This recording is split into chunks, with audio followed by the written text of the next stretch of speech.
નમસ્કાર દર્શક મિત્રો, આપ જોઈ રહ્યા છો સત્ય સમાચાર ન્યૂઝ ચેનલ. રાજકોટમાં દુર્લભ સાપની તસ્કરી અને વેચાણનો પર્દાફાશ. અધિકારીઓએ તાંત્રિક વેશ ધારણ કરી ઓપરેશન પાર પાડ્યું. 1.20 લાખમાં આંધળી ચાકણ સાપ વેચતા 2 શખ્સો ઝડપાયા. વાઇબ્રન્ટ સમિટ પહેલા પીએમ મોદી અને યુએઈના પ્રેસિડેન્ટ અમદાવાદમાં કરશે રોડ શો. 9 જાન્યુઆરીએ આ રોડ શો અમદાવાદ એરપોર્ટથી સાબરમતી આશ્રમ સુધી કરાશે.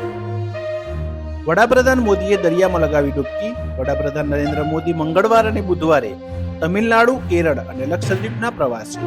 આ દરમિયાન તેમણે લક્ષદ્વીપમાં સમુદ્ર કિનારાની લીધી મુલાકાત. સુરતમાં કોલેરાગ્રસ્ત જગદીશનગરમાં બીજા દિવસે પાલિકાની આરોગ્ય ટીમની સ્ટેન્ડ બાય. સ્મીમેરમાં સારવાર માટે દાખલ થયેલ દર્દીઓની સ્થિતિ સુધારા પર રહેતા પાલિકા તંત્રને રાહત. અમેરિકન કોર્ટમાં સજા સંભળાવતા જ મહિલા જજ પર આરોપીનો હુમલો.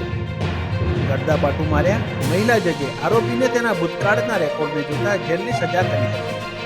જજને બચાવનાર માર્શલને માથામાં ઈજા થઈ. લોકસભાની આગામી ચૂંટણી પૂર્વે મતદાર યાદી પ્રસિદ્ધ કરવામાં આવી. 6.89 લાખ મતદારો ઉમેરાયા. આખરી મતદાર યાદીમાં 2,54,69,723 પુરુષ હતા. 2,39,78,243 સ્ત્રી તથા 1,503 ત્રીજી જાતિના મળીને 4,94,49,469 કુલ મતદારો નોંધાયા.